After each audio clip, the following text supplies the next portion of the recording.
Hi everyone, today's recipe delicious fruit custard. Fruit కస్టర్డ్ని prepare చేసుకోవడానికి ముందుగా స్టవ్ ఆన్ చేసుకొని అందులో మిల్క్ యాడ్ చేసుకోవాలి.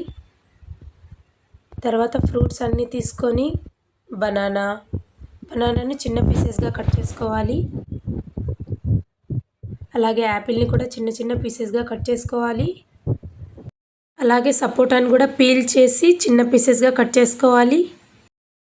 గ్రేప్స్ని కూడా చిన్న పీసెస్గా కట్ చేసుకోవాలి. ప్రొమగనేట్ని సీడ్స్ పక్కకు తీసుకోవాలి. అలాగే పాలు పొంగొచ్చిన తర్వాత అందులో షుగర్ యాడ్ చేసుకోవాలి.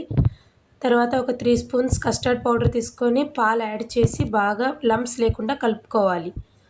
పాలు వేడైన తర్వాత పాలు ఒక పొంగు వచ్చిన తర్వాత అందులో కస్టర్డ్ పౌడర్ని యాడ్ చేసుకోవాలి. ఒక 5 మినిట్స్ లిడ్ క్లోజ్ చేసి పెట్టుకోవాలి. ఒక 2 అవర్స్ చల్లారిన తర్వాత కస్టర్డ్ మిశ్రమం ఒక బౌల్లో తీసుకోవాలి. అందులో ముందుగా కట్ చేసి పెట్టుకున్న ఫ్రూట్స్ని చిన్న పీసెస్గా కట్ చేసి పెట్టుకున్న గ్రేప్స్, యాపిల్, బనానా, సపోటా, దానిమ్మ పండు గింజలు వేసుకోవాలి. పైనుంచి కొన్ని కాజు అండ్ బాదం వేసుకోవాలి. ఈ మిశ్రమాన్ని 1 గంట ఫ్రిడ్జ్లో పెట్టుకొని సర్వ్ చేసుకుంటే చిన్నపిల్లల నుంచి పెద్దవాళ్ళ వరకు ఎంతో ఇష్టమైన fruit custard ready. Thank you for watching. Please subscribe, like, share.